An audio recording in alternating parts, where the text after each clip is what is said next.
আবার তুমি দিছো আবার এই যে সাইদি পুত্র সম্পর্কে সমস্ত কথা আবার আসবে না, যাবে না এখন যে বললাম। আস্তাগফিরুল্লাহ।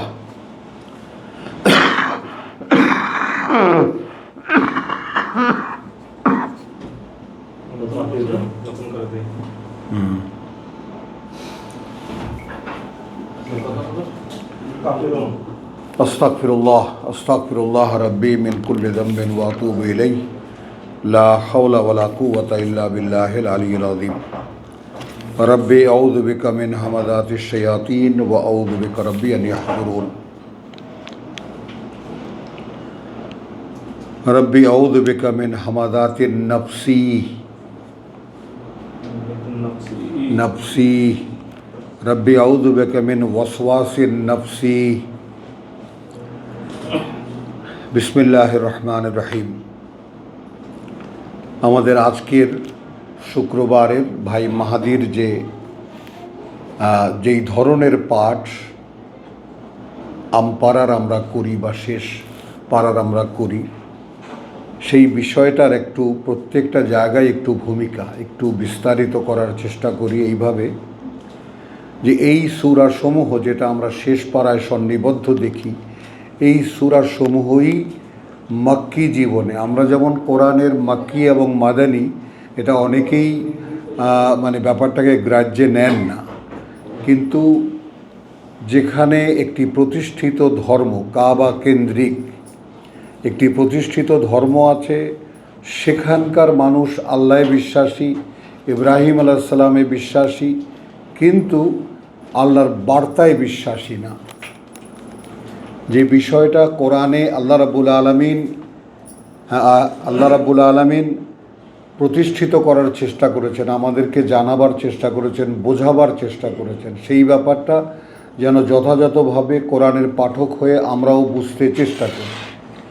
অর্থাৎ মক্কি ব্যাপারটা এইরকম যে মক্কায় কোরআনের 3 ভাগের 2 ভাগ অবতীর্ণ করা হয়েছিল। এইটা আমাদের গুরুজনরা এটা একটা মানে বিভাজন একটা করে দেখিয়েছেন, বিভাজন করে দেখিয়েছেন। তো আমরা সেটা অনুসরণ করে আমরা দেখি যে আসলে ভাষাগতভাবেও এবং প্রসঙ্গগুলোর বিবরণের ক্ষেত্রেও মক্কি এবং মাদানী সূরাগুলো আসলেই আলাদা। তাহলে সূরা হজের যেখান থেকে আমরা বলি যে সূরা হজ থেকে সূরা হজকে বলা হয় হিজরতের পথে পথে, অর্থাৎ রাসূল যখন মক্কা থেকে মদিনায় চলে যাচ্ছেন এই পথে পথে অবতীর্ণ হওয়া সূরা হলো সূরাতুল হজ। সেখানকার শেষ রুকু যেটা আমরা আল্লাহু ইয়াস্তাফি মিনাল মালাইকাতে রসুলান ওয়া মিনান নাস, আল্লাহ বাছাই করে মনোনীত করেন ফেরেশতাদের মধ্যে থেকে তার বার্তাবাহক, একইভাবে মানুষের মধ্যে থেকে,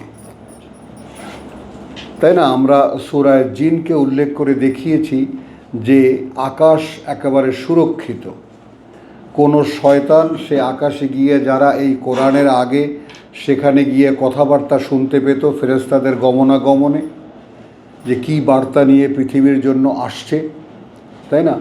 তো সেই সমস্ত বিষয়গুলোর আগাম কথাবার্তা আগে খুব চালাচালি হতো এই কোরআনের আগে, যে বিষয়টা খুবই গুরুত্বপূর্ণ আমাদের জন্য, যে এই বিষয়টাকে আমরা কিছুতেই যেন মানে হালকা চোখে না দেখি। ওই জন্যই পড়ার ব্যাপারটা এই জায়গায় যে এই সমস্ত বিষয়গুলো যারা আমরা একটু আল্লাহ তাআলা আমাদেরকে আগে পড়তে দিয়েছেন, তাদের এই বিষয়গুলো নতুন ভাইদেরকে জানিয়ে দেওয়াও এক ধরনের কর্তব্য। সেটা হলো যে এই যে সূরায়ে জিন, সূরায়ে নূহ আমরা বলি যে রিসালাতের একেবারে সমস্ত কথা, অর্থাৎ আল্লাহর বার্তা কি করে পৌঁছাতে হবে তার বিস্তারিত নমুনা সূরায়ে নূহে। সূরায়ে নূহের পরে সূরায়ে জিন, এই যে মানে বিন্যাস, এই বিন্যাসের মধ্যেও হিকমা আছে, চিন্তার খোরাক আছে, ভাবনার খোরাক আছে। এরপরে রাসূল অসহায়, কেউ শুনছে না, তখন আল্লাহ বলছেন যে তুমি এই মানুষ না শুনলে কি হবে, জিনেরা আছে তারা শুনছে। বুঝছো জিনিসটা? তো তারা একেবারে কুল উহিয়া ইলাইয়া আন্নাহু ইস্তামা নাফারুন মিনাল জিন, এই সূরায়ে জিনের প্রথম আয়াত, যে আমার কাছে ওহী করা হয়েছে যে খুব মনোযোগ দিয়ে শুনেছে একটা দল জিনদের, ফাকালু ইন্না সামি'না কুরআনান আজাবা। তো এই রিয়াকশানগুলো কিন্তু আমাদের মধ্যে হয় না। তারা তাদের সমাজে গিয়ে বলেছে যে আমরা শুনেছি একখানি পাঠ্য যেটা অভিনব, নতুন। তো এই প্রসঙ্গে আমাদের আলোচনা নয়, আমাদের আলোচনা হলো সূরায়ে জিনের একটা কথা যে আমরা জানি না, আমরা আগে আকাশে গিয়ে বসে থাকতে পারতাম। যেহেতু শেষ হয়ে আসছে আমাদের কোরআনের পাঠ, মানে আমপারার পাঠ, সেই জন্য এই জিনিসগুলো সকলকে আমি একটু জানিয়ে দেব যে ওয়া ইন্না কুন্না নাকউদু মিনহা মাকায়দা লিস-সামঈ। একটা সময় ছিল আমরা একেবারে বসার জায়গা পেতাম আকাশে, হ্যাঁ, শোনার জন্য, লিস-সামঈ, শোনার জন্য। ফামান ইয়াস্তামি আল আন, এখন যে একটু শুনতে যায় এখন, ইয়াজিদ লাহু শিহাবান রাসাদা, সে পায় তার জন্য একটি স্ফুলিঙ্গ বা আগুনের গোলা একেবারে তার পেছনে প্রস্তুত, তাকে তাড়া করে। ওয়া আন্না, আরও এই যে লা নাদরি, এই দুখানা আয়াত খুব সতর্কতার সঙ্গে নিজে নিজে একটু পড়ে নেবা, দেখে নেবা। আমরা জানি না, ইন্না লা নাদরি শাররুন উরিদা বে মানফিল আরদে, মন্দ কিছু কি পরিকল্পনা করা হচ্ছে তাদের জন্য যারা আছে এই পৃথিবীতে, আম আরাদা বিহিম রাব্বুহুম রাশাদা, অথবা পরিকল্পনা করছেন তাদের জন্য, অর্থাৎ বিশ্ববাসীর জন্য রব্বুল আলামিন যেটাকে আমরা বলি, আল আলামিন যেটাকে আমরা বলি, অথবা এই জগৎবাসীর জন্য তিনি ভালো কোনো, মন্দ কোনো পরিকল্পনা করছেন নাকি ভালো কোনো পরিকল্পনা করছেন, এ কথা এখন আর আমরা বলতে পারি না। তো এই যে কোরআনের ক্ষেত্রে এই দুটো কথা এতটাই গুরুত্বপূর্ণ যে তাহলে কোরআন সরাসরি এখন যদি কোরআনের বুঝ আসে, লা তাজাল বিল কোরআন হাত্তা ইউকদা ইলাইকা ওয়াহয়ুহু, সূরা তহা 113, অর্থাৎ তাড়াহুড়া করবে না যে পর্যন্ত না তোমার কাছে এর বুঝ পৌঁছে দেওয়া হয়। একটু ভাবো, তাহলে কোরআন আমরা পড়তে পারি, কোরআন আমরা পড়তে পারবো, মুখস্থ করে ফেলতে পারবো, বুঝতে পারবো না। বুঝ আল্লাহর কাছে, এবং বুঝেকেই বলা হয়েছে ওয়াহি। তো কোরআন মুহাম্মদ রাসূলুল্লাহর উপরেও এসেছে ওয়াহি, আর এখনও যারা কোরআন বুঝতে পারবে তাদের ক্ষেত্রেও ওয়াহিই হবে, অর্থাৎ বুঝটা আল্লাহর কাছে, বুঝ যাকে দেবেন তাকে দেবেন। তো এই দুটো কথা আমি সূরা জিন থেকে আনলাম এই কারণে যে আমরা প্রথম দিকে, অর্থাৎ মক্কি জীবনে যেটা বলা হয় আমাদের পরিভাষায়, ইসলামী পরিভাষায়, যে রাসূলের মক্কি জীবনকে 13 বছর ধরা হয় আর মাদানী জীবনকে 10 বছরের ধরা হয়, রিসালাতের এই 23 বছর। তো সেই মক্কি জীবনে যে সমস্ত কথাগুলো সূরা হুদের শুরুটায় যেটাকে বলা হয়েছে হুকিমাত আয়াতুহু, তাই না, সুসংগত করা হয়েছে, অর্থাৎ যা কিছু আল্লাহর মানুষকে বলার কথা। আমি সুসংগতের ব্যাপারটা কিভাবে বললাম, যা কিছু আল্লাহর মানুষকে বলার কথা সেগুলো আগে গোছানো হয়েছে, এবং সেই গোছানো কথাগুলোই এই শেষ পাড়ায়, শেষ দিকে, এবং সুম্মা ফুসসিলাত, তারপর তার বিশদ বর্ণনা করা হয়েছে, মিন লাদুন, সরাসরি তার থেকে, হাকিমিন আলিম, যিনি সকল জ্ঞানে জ্ঞানী, যিনি সব জানেন, হাকিমিন খাবির, ইন্নালিল্লাহ, প্রত্যক্ষ পর্যবেক্ষক যিনি, সব কিছু দেখছেন যিনি। তার মানেটা কি? যিনি সকল জ্ঞানে জ্ঞানী, এবং তোমার ক্ষেত্রেও তুমিও তার পর্যবেক্ষণের অধীনে, অর্থাৎ তোমাকে এই কোরআন বুঝতে দেওয়া হবে কি হবে না বিষয়টা সম্পূর্ণ তার, আর এটা প্রাপ্তির বিষয়টা তোমার। তুমি কতটা চাও, কিভাবে চাও, কেমন করে চাও, সে বিষয়টাও তোমার কাছে। তাহলে সম্পর্ক স্থাপিত হয় স্বয়ং সৃষ্টিকর্তা এবং বান্দার সাথে। এ কোরআন যোগসূত্র, তাই না? আসসালাওয়াতু তাই না? কি বলা আছে? আল ওস্তা বা সালাতু আল ওস্তা। সালাতি অর্থাৎ এই ওহির সংযোগী, ওহির অনুশীলনী, আল্লাহর সঙ্গে যোগাযোগের মাধ্যম। তো এই ভূমিকাটুকুর পরে আমরা আরেকটু বলবো যে আমরা সূরা নাসর এবং সূরা লাহাবে প্রবেশ করতে যাচ্ছি, দুখানা সূরায়। তার আগে আমরা একটু স্মরণ করিয়ে দেব, আমরা একজোড়া সূরা ফিল এবং কুরাইশ, তার কথাটা, সাবস্ট্যান্সটা নিশ্চয়ই আমাদের মনে আছে। তারপরে আমরা পড়েছি সূরা মাউন। সেখানে আমরা দেখেছি যে তোমার ফাওয়াইলুন লিল মুসাল্লিন।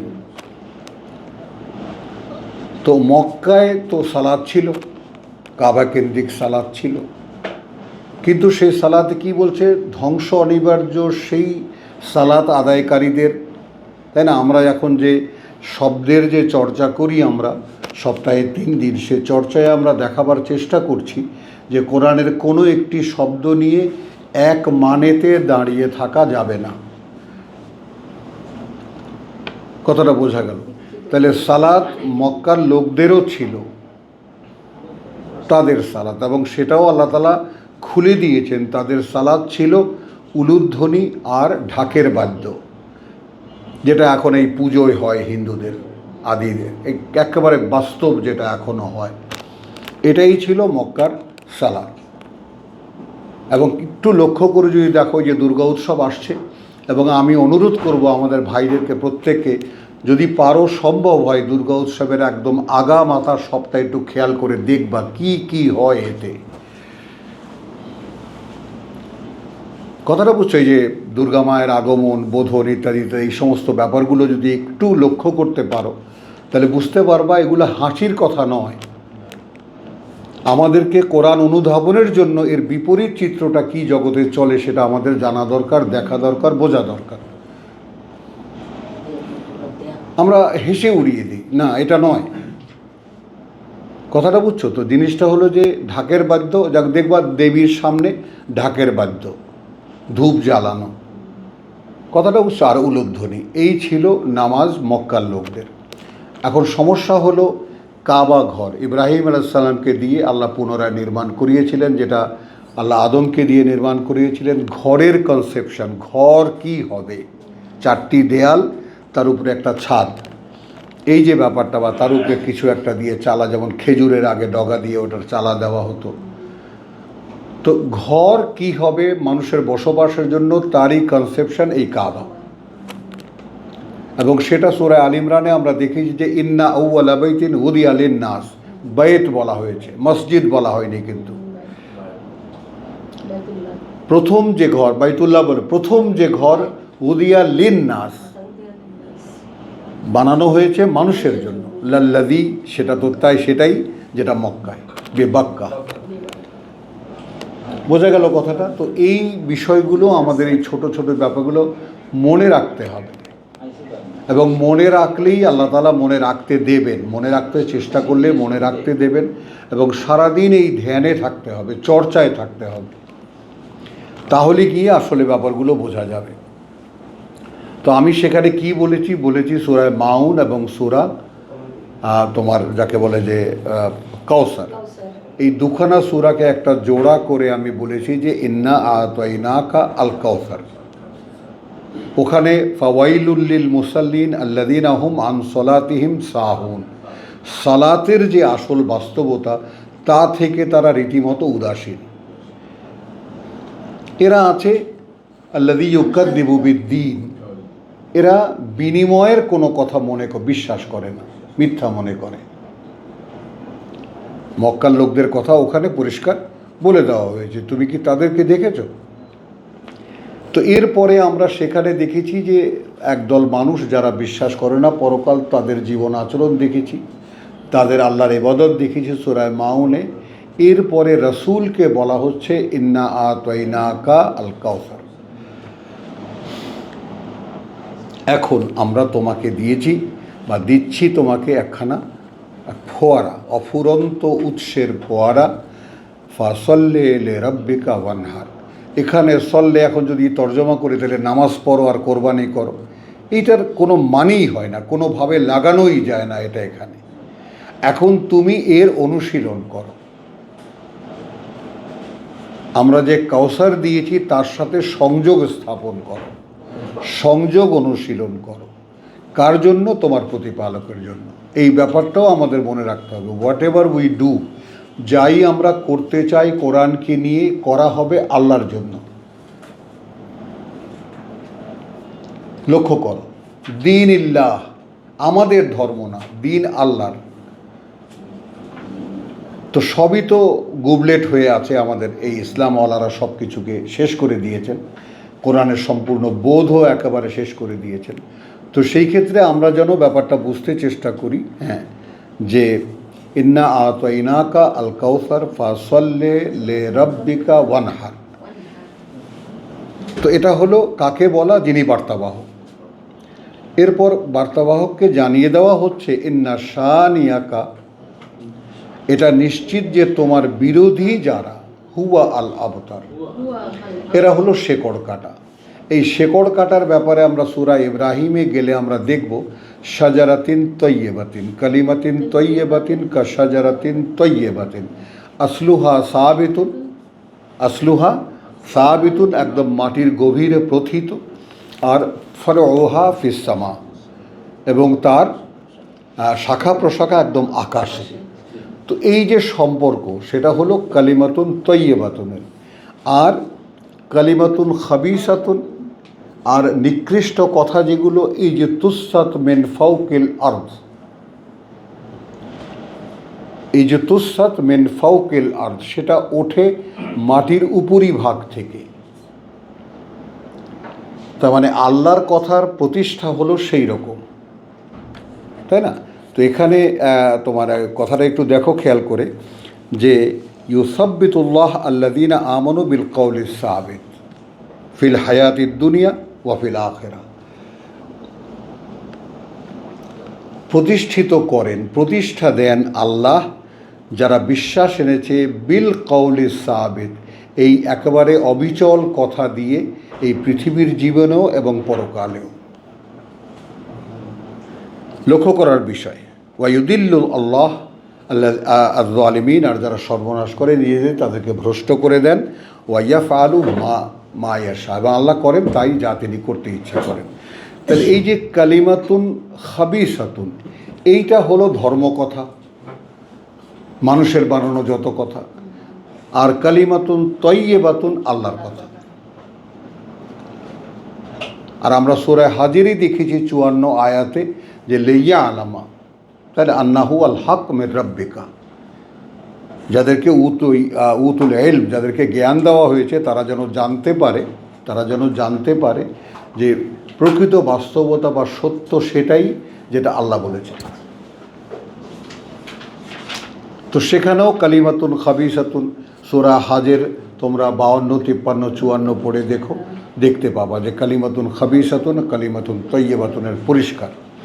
তো এই বিষয়টা আমাদেরকে সামনে রেখে, তো কালিমাতিন তয়্যিবাতিনের যে একেবারে আসল মূল, যেটাকে উহকিমাত আয়াতুহু।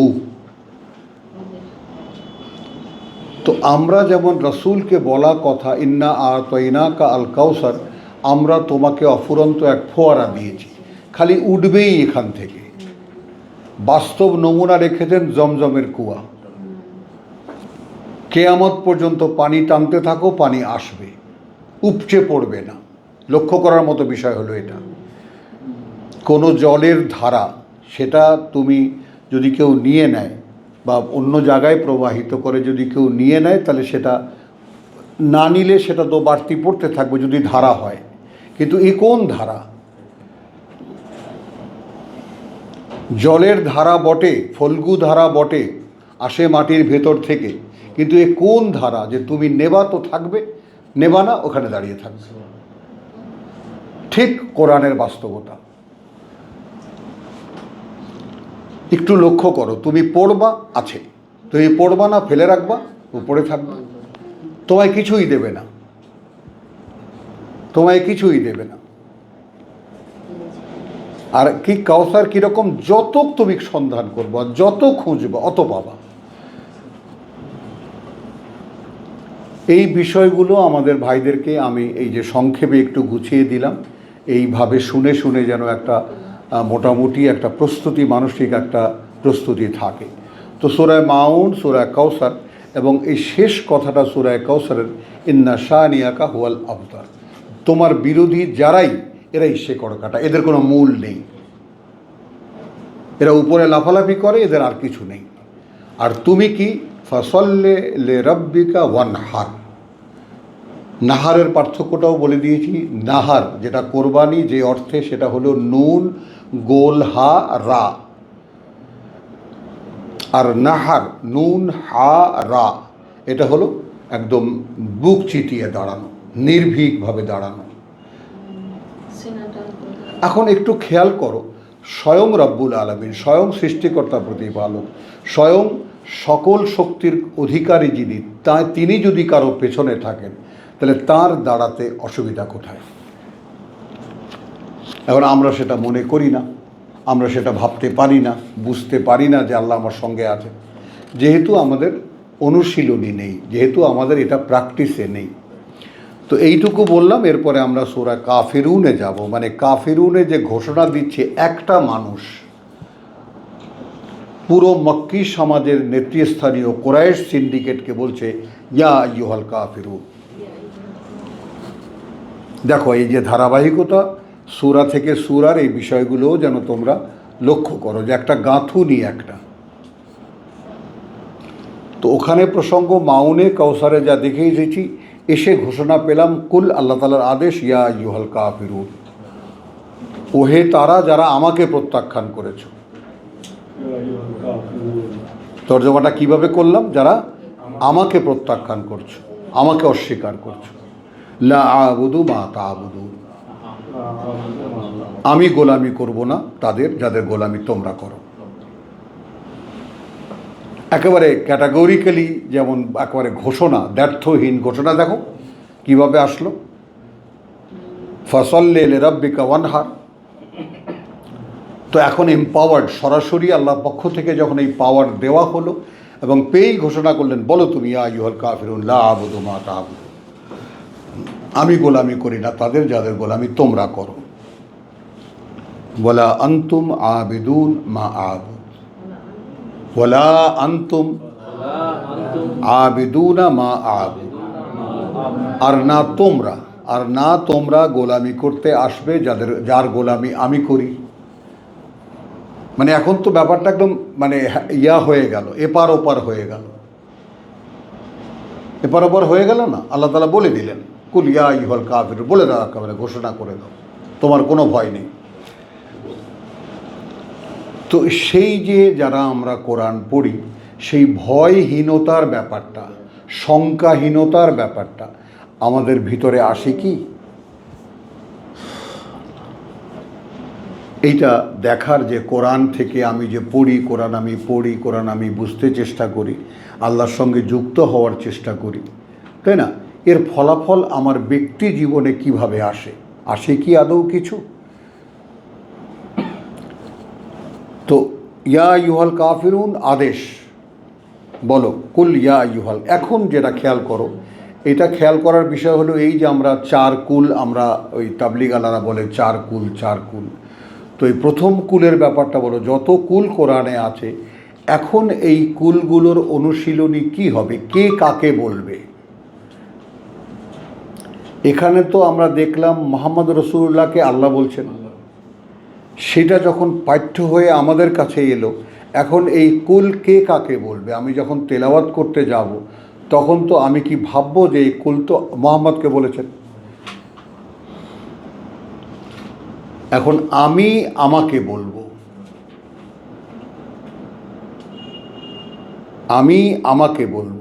এখন কাফিরুন বহু বচনে, আমি যদি সামাজিক ঘোষণা নাও দিই, তাহলে আমার ভিতরে যত অনিচ্ছা আছে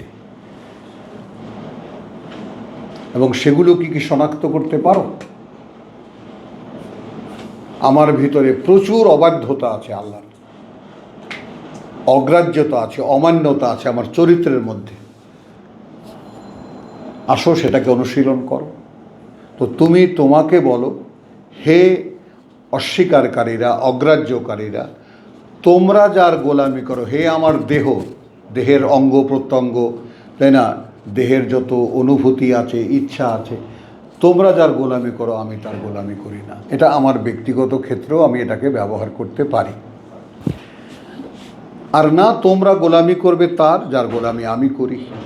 ওয়ালা আনা আবিদুন মা আবাদতুম, আর না তোমরা গোলামি করবে তার, হ্যাঁ, আর না আমি গোলামি করতে যাচ্ছি তার, গোলামি করতে মা আবাদতুম, যার গোলামি তোমরা করছো। এখন এখানে মা আবাদতুম, যার গোলামি তোমরা করে এসেছো বা করে আসছো। ওয়ালা আন্তুম মানে এই দুখানা 4 এবং 5 রিপিটেশন একটু ভিন্ন কায়দায়। ওয়ালা আন্তুম আবিদুনা মা আবুদ, আবার আর না তোমরা গোলামি করতে যাচ্ছ বা আসবে যার গোলামি আমি করি, অতএব এটা আমরা ব্র্যাকেটে রাখলাম, লাকুম দীনুকুম, তোমাদের জন্য যেমন আছে তোমাদের ধর্ম, তোমাদের একটা জীবননীতি, ওয়া লিয়া দিন, একইভাবে আমারও একটা জীবননীতি আছে। তো এই যে খোলাখুলি ঘোষণা, সেই ব্যাপারটা সকলে ভাবব, চিন্তা করব, অতঃপর একটা নির্ণয় নেব। নির্ণয় নিতে হবে এই কারণে যে আমার পারিবারিক পরিমণ্ডলে কোরআন গ্রহণ বর্জনের ক্ষেত্রে পারিবারিক সদস্যরা কারা কোথায় আছে, তাদের সাথে আমার সম্পর্ক কি, যেটা আমরা সূরা মানে মুজাদেলায়, তাই না, 58 আমরা 22 আমরা দেখেছি যে আমরা আমাদের আপনজনের সাথে কোনো সম্পর্ক বোধ করি কি না। আর আপনজন যদি কোরআনের বিরোধী হয় তাহলে তাকে একদম সরাসরি জানিয়ে দিতে হবে। হ্যাঁ, এটা ব্যাপারটা একটু সকলে খেয়াল করো, কারণ আমরা সূরা বাকারা আয়াতুল কুরসির পরে আমরা কি দেখেছি? আমি দেখেছি ফামান ইয়াকফুর বিত্তাগুত, ফামান ইয়াকফুর বিত্তাগুত ওয়া ইউমিন বিল্লাহ। তো আল্লাহতে বিশ্বাস আনার আগে তাগুতকে অস্বীকার, এইটা শর্ত। আল্লাহ বিরোধী যত কিছু আছে তাদেরকে অস্বীকার, প্রত্যাখ্যান করতে হবে। আমরা সূরা তালাকে ইব্রাহিম আলাইহিস সালামকে দেখেছি, তোমাদেরকে প্রত্যাখ্যান করি, অস্বীকার করি আমি তোমাদেরকে আর যাদেরকে তোমরা পূজা করো, হ্যাঁ, যে পর্যন্ত না তোমরা আল্লাহ দিয়ে করতে আসবে সেই পর্যন্ত, চিরকাল আবাদান। তো ঘোষণাটা পারিবারিক পরিমণ্ডল থেকেই হতে হবে। ইংরেজি একটা কথা আছে না, কি জানো? হ্যাঁ, এটা মক্কার পরিপ্রেক্ষিতে পারিবারিক পরিমণ্ডলে আপনি নিয়ে আসছেন। আমি নিয়ে আসছি মক্কার প্রেক্ষিত। রাসূল তো মক্কির ছেলে, তো তিনি মক্কার লোকদেরকে বলছেন ইয়া আইয়ুহাল কাফিরুন। তো আমরা যেই সমাজে বিলং করি সেই সমাজে আমাদের ঘোষণা কী হবে? ভাই, যেহেতু তোমরা আমি যার গোলামি করি সেই গোলামি তোমরা করবে না, অতএব তাও তোমরা থাকো তোমাদেরকে নিয়ে, আমাকে থাকি আমার জীবন নীতি নিয়ে। আমি তোমাদেরকে, হ্যাঁ, আমি গোলামি করি না তার বা তাদের যার গোলামি তোমরা করো। তো কুল ইয়া আইয়ুহাল কাফিরুন লা আবুদু মা তা'বুদুন, বলো হে আমাকে প্রত্যাখ্যানকারীরা, আমি গোলামি করি না তাদের যাদের গোলামি তোমরা করো। ওয়ালা আনতুম আবিদুনা মা আবুদ, আর না তোমরা গোলামি করতে আসবা যার গোলামি আমি করি। ওয়ালা আনা আবিদুন মা আবাদতুম, আর না আমি গোলামি করতে আসবো যার গোলামি তোমরা করে আসছো।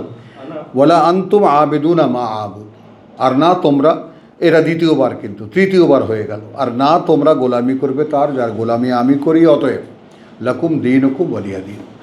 যাও, এটা ক্লিয়ার হয়ে গেল, তোমাদের জন্য তোমাদের ধর্ম বা তোমাদের জীবননীতি, আর আছে আমার জন্য আমার জীবননীতি। এই যে ঘোষণা, এই ঘোষণায় আসলে কি হলো?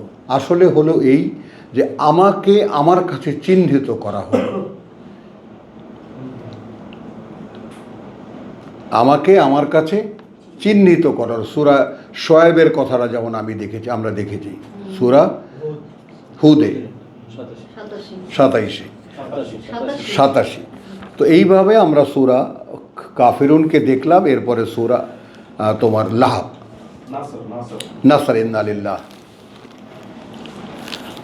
তো সূরাতুন নাসরে কি আছে এইটা আগে আমরা 48 নম্বর সূরা একটু হাতের কাছে রাখি বা খুলে, ভালো হবে তাহলে বুঝতে।